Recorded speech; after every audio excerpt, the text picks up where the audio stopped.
Picture this. You get an excited RSVP. Your friend is coming for dinner. And then, mid-prep, you read the message. "Oh, by the way, I have a peanut allergy." Your chest tightens. You look at the tray of chopped peanuts on the counter, and your mind runs through 100 tiny catastrophes.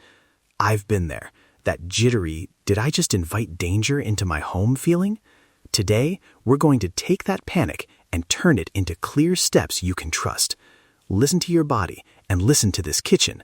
This is where we make hosting safer and kinder. We promise practical, evidence-aware strategies. 2 cook-alongs you can do with what you have, clear cross-contact protocols, and clinician-approved emergency phrasing so you know exactly what to say if something goes wrong. We'll also offer downloadable labeling templates and a 1-week micro-trial to try at home. Small, doable changes that actually make a difference. But first, introductions. Dr. Maya Singh joins us, an allergist who works with families and community groups. Welcome, Maya. Thank you so much for having me. I'm glad we're talking about realistic, practical hosting, how to reduce risk while keeping hospitality intact. And Lena Morales is here, food safety expert, clinical herbalist, and the person we go to for kitchen systems that actually work in real homes. Lena, hello. Hi, everyone. Excited to share low-tech, high-impact tricks so hosts can breathe easier and guests can feel respected at the table. Okay, segment 1. Maya, can you help us and our listeners understand why allergies matter in a home hosting context? What's the spectrum here, and what's a realistic goal for someone cooking for others? Absolutely. First, allergic reactions span a spectrum, from mild symptoms like hives or an itchy mouth to severe reactions like anaphylaxis, which can impair breathing and blood pressure and requires immediate treatment. In a home setting, the realistic goal is harm reduction. Reduce exposure risk through clear communication and safe handling, know whether guests carry epinephrine, and have a plan if a severe reaction happens. We can't promise zero risk unless you fully control every ingredient in every interaction, but we can, through systems, greatly lower the chance of exposure and increase readiness if something does occur. So harm reduction and preparedness, not magic guarantees. That matters for hosts who want to be inclusive without spiraling into perfectionism. Exactly. Ask the right questions ahead of time. What are the specific allergens? Do you carry emergency medication like an EpiPen? And do you have a prescribed plan from your clinician? If someone says they are severe, take that seriously and adapt the menu or provide single-serve, independently packaged options. And practically, designate a zone in your kitchen and a set of tools that are allergen-free for those dishes. Color coding, labels, and separate serving utensils go a long way in preventing accidental cross-contact. Good foundation. Segment 2. Evidence, limits, and how to talk about this without awkwardness. Fiona, tell us about label reading and when a precaution becomes necessary. The research shows that label reading matters for packaged foods. Look for exact ingredient names, allergen statements like contains and may contain traces of, and check for advisory statements. From a nutritional and safety perspective, may contain isn't standardized, so it's not a guarantee of absence. That's why communication matters more than blind trust in labels. Labels are one layer, not the whole story. When in doubt, choose a different product or make the item from scratch with known ingredients. For hosts, think precaution, not perfection. Use dedicated prep bowls, wash hands between tasks, and keep raw allergens off shared surfaces.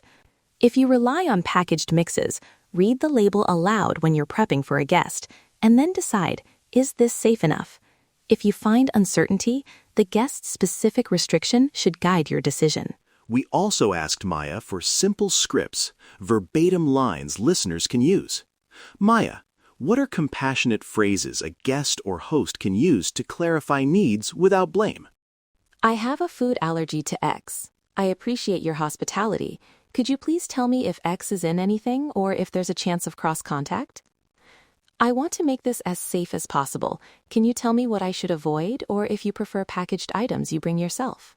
Perfect. And hosts, when you need to explain limits, I want you to be safe. Here's what I can do for this meal, and here are 2 alternative options I can prepare. That sets an expectation without making promises you can't keep. Bridge. Prep checklist.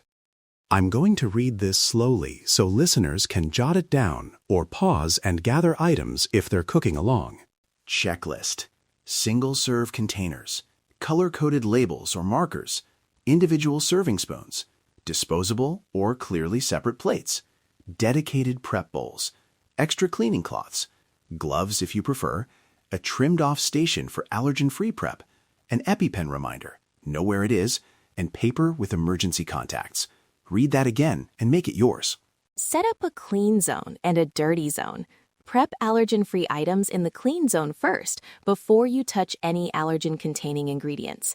It reduces the mental load and the real risk of cross-contact. Segment 3. Demo A. Allergen Safe Dip Trio. We'll slow this down for listeners making these now. Fiona, read the ingredients list for our first dip. Sunflower seed tahini, a sesame-free, nut-free binder that's creamy and neutral. Ingredient list. 1 cup raw sunflower seeds, toasted lightly. 3 tablespoons neutral oil like avocado or light olive oil. 2 tablespoons fresh lemon juice. 1 small garlic clove, minced. 1/2 teaspoon fine sea salt. 2 to 3 tablespoons water to adjust texture. And an optional pinch of smoked paprika for warmth. Nutrient-wise, sunflower seeds add healthy fats and vitamin E. This is a great swap for sesame or tree nut tahini. Step by step. Step 1. Toast 1 cup of raw sunflower seeds in a dry skillet on medium, stirring for 3 to 5 minutes until fragrant and just golden. You'll smell a nutty warmth. Step 2. Let them cool 2 minutes, then transfer to a blender. Step 3. Add lemon, garlic, salt, oil, and 2 tablespoons water. Blend on medium, scraping down the sides. If it's too thick, add the 3rd tablespoon of water. Taste and adjust. More lemon for brightness, more salt if needed. That's your sunflower seed tahini. Swap notes. If someone is also allergic to seeds, use cooked white beans as a base instead. See our white bean dip coming up. If oil sensitivity is a concern, use aquafaba, the chickpea cooking liquid, sparingly to adjust texture, but test flavor with your guest first. Next, roasted carrot hummus, allergen-friendly and sweet savory. Ingredients: 2 cups chopped carrots, about 4 medium. 1 cup cooked chickpeas, or 1 15-ounce can rinsed very well. 1 tablespoon olive oil. 1 tablespoon tahini substitute if desired. We'll use 2 tablespoons of the sunflower seed mix instead for an all-seed-free version. 1 tablespoon lemon juice, 1/2 teaspoon ground cumin, 1/2 teaspoon sea salt, and 2 tablespoons warm water, plus parsley for garnish. Steps. Step 1. Toss carrots with a tablespoon of oil. Roast at 425 degrees Fahrenheit for about 20 minutes until edges caramelize and they're tender. You'll notice a sweet roasted aroma. Step 2. Combine carrots, chickpeas, lemon, cumin, salt, and the sunflower seed tahini in a blender or food processor. Step 3. Blend until smooth, adding warm water to reach creamy texture. Taste and adjust with lemon or salt. Keep it in single-serve containers if you're serving mixed households. And our third dip, creamy white bean herb dip. Ingredients: 1 15-ounce can cannellini or Great Northern beans, drained and rinsed. 2 tablespoons extra virgin olive oil. 2 tablespoons lemon juice. 1 small garlic clove, minced. 1/4 cup chopped fresh parsley, and 2 tablespoons chopped chives or dill. 1/2 teaspoon sea salt. 2 to 4 tablespoons water to loosen, depending on desired creaminess. For texture, blend beans with oil and lemon first, then fold in the herbs so they stay bright. This bean base is an excellent nut-free, seed-free, creamy option for guests with multiple allergies. It's also naturally gluten-free. Serving tip. Portion each dip into single-serve ramekins or small mason jars with lids. Label each with a color-coded sticker: green for nut seed-free, yellow for may contain dairy, Red for contains potential allergens. Use colors that work for you, but keep them consistent. Place serving spoons in the jar and keep them with that jar to avoid cross-use. Quick swaps recap. Sunflower seed tahini for sesame or nuts. White bean dip as an extra safe, creamy option. Roast vegetables as flavor-forward alternatives to nut-based spreads. And remember, check individual guest restrictions before you swap anything on air. Segment 4, Demo B, Build Your Own Snack Kit and Serve Station. Lena, walk us through assembling single-serve packs and the color-coded station layout. Station A, allergen-free zone. Station B, general prep. Station C, serving table. On Station A, keep a clean tray with pre-portioned single-serve packs. For example, 3 tablespoons of each dip in lidded containers, a pack of sliced veggies, and a separate pack of crackers if allergen-free. Use tamper-evident tape or just a sticker that says allergen-free. On Station B, handle any food with allergens, wear a fresh apron when you move between stations, and clean surfaces with soap and hot water before touching Station A items. Color code labels allowed for listeners. Pick a sticker color and a label shorthand you'll keep consistent across events. Makes it easy for helpers and kids to follow. Assembly steps. Step 1. Fill containers for Station A first. Close and label them. Step 2. Place serving spoons into the closed containers so they stay with their dip until served. Step 3. At service, open only the containers for that guest or place the whole single-serve pack on the guest's plate. If guests are mixing plates, designate a single person to serve from the allergen-free pack so no shared utensils cross into general bowls. Cleaning flow. After handling allergens, wash hands for at least 20 seconds and, if possible, change gloves or use a clean towel. Wipe down countertops with a detergent and hot water, then sanitize if you want an extra layer. Particularly important when cooking for people with severe allergies. Segment 5. Storage, serving timing, and guest flow. Fiona, guide us on reheating, holding rules, and timing to minimize risk. For hot items, time cooking so allergen-free dishes finish first and are kept covered in the clean zone. Avoid placing hot allergen-free items on top of surfaces that were just used for allergen prep.